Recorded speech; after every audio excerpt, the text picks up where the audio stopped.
Hi everyone, so today I'm going to talk to you about safe sleeping and setting up a safe sleep space for your little one. So as you can see, I have a cot here ready to go. I have my baby all swaddled and ready to go to bed. I just want to cover a few things before we get started. So some of the things you really want to consider is going onto the SIDS website or Red Nose website to download a brochure called Safe Sleeping that you can tick off and as you're setting up your nursery or sleep space for your little one.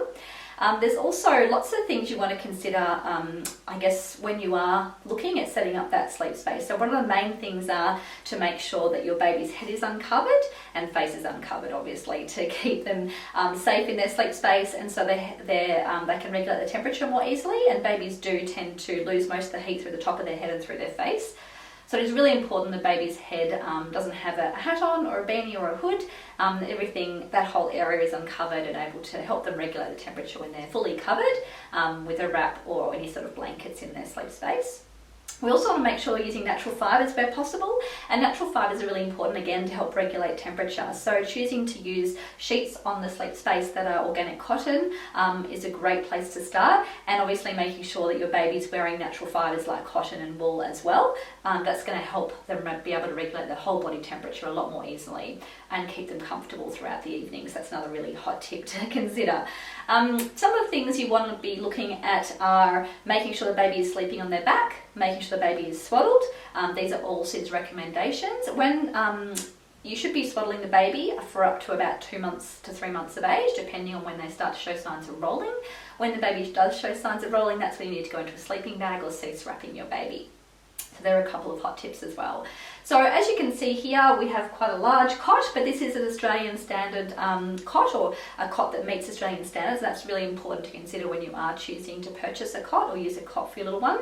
And you want to make sure that you've got a nice firm mattress with no gaps around the edges. You want to make sure that there's nothing else in the cot when the baby is put to bed, and that's during the day or night. So no pillows, no bumpers, no toys, no sheepskins, nothing loose in the cot that could potentially come up over the baby's face or stop airflow. So it is really important that you have a nice, clean, safe, non-cluttered sleep space for your little one, and that's the same if you're using a cradle or a bassinet or a Moses basket. The same rules apply. So what you also want to be considering is making the cot up, or the sleep space up, feet to foot, which simply means the feet of the baby will touch the foot of the sleep space. And as you can see here, I have got everything made up at the end, and I'm going to put the baby in a moment to show you. So one of the things you also want to be making sure of is the baby is potentially sleeping in your room for the first 6 to 12 months and in their own sleep space. That is a SIDS and Red Nose guidelines recommendation.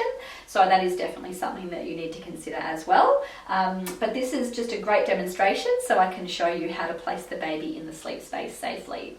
So as we're here, we've got everything made up down the bottom of the sleep space. So I'm just going to slide our baby in now, supporting head and neck obviously as we do, and we're just going to slide the baby in underneath the blankets, and we're going to tuck everything in nice and firmly. As we said before, we want everything to be tucked in nice and securely, so there's no chance of the bedding or blankets coming up over the baby's face. That is a really important consideration, and the blankets would come to about chest height, no higher, because then there's no chance of it coming up over the baby's face. So in this situation, when the baby is slept feet to foot of the cot, there's no chance the baby then wriggling under the blankets and becoming smothered. So that is the main reason why you sleep a baby feet to foot of the sleep space.